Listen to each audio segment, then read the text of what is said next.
L'étrange ami du Père Noël. Pomme, pomme, pomme, encore un paquet.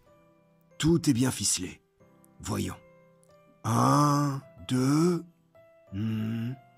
1,987,654,321. Le compte est bon. Vous êtes prêts, mes reines? Nous allons bientôt partir. Il fait doux. Comme le voyage va être agréable.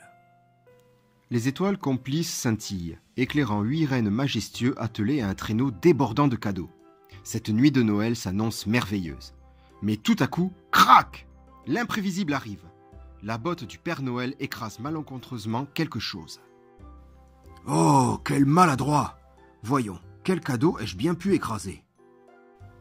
Le Père Noël soulève sa botte, mais ne voit rien. Il se penche, mais ne voit rien. Ce n'est qu'une fois le nez au ras du sol qu'il devine ce qu'il vient d'écraser, et pour cause! Ce sont ses lunettes qu'il a réduites en miettes. La panique se lit alors sur le visage du Père Noël, qui est devenu tout blême. C'est une catastrophe!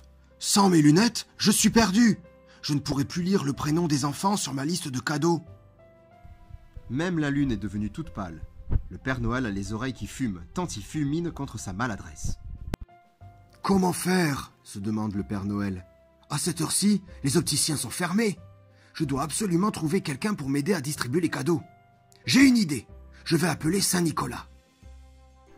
Le Père Noël compose son numéro, mais il tombe sur son répondeur.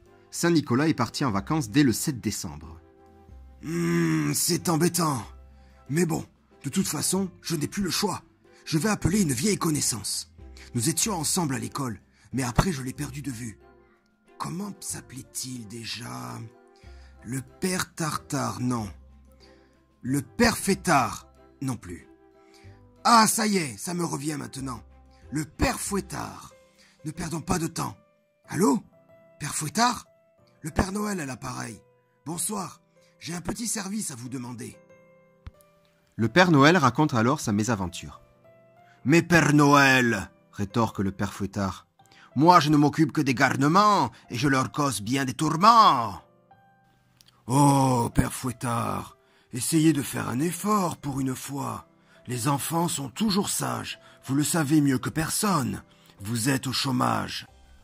Oh, détrompez-vous. Ces derniers temps, il y a pas mal de petites canailles. Et puis, je n'aime pas être gentil. Je préfère faire le méchant. C'est pour ça que j'ai choisi ce métier. Mais c'est beaucoup plus facile d'être gentil.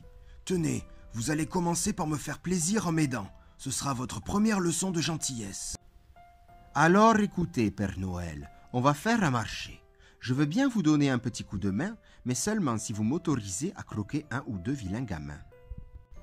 Résigné, le Père Noël finit par accepter. Je passe vous prendre entre nous dans 5 minutes. Soyez prêts. Après une longue nuit, le Père Noël et son nouvel assistant sont de retour. Tous les cadeaux ont été distribués, mais c'est un Père Fouettard grognon qui rentre chez lui, car il n'a eu aucun vilain garçon à se mettre sous la dent. En effet, tous les enfants dormaient bien sagement.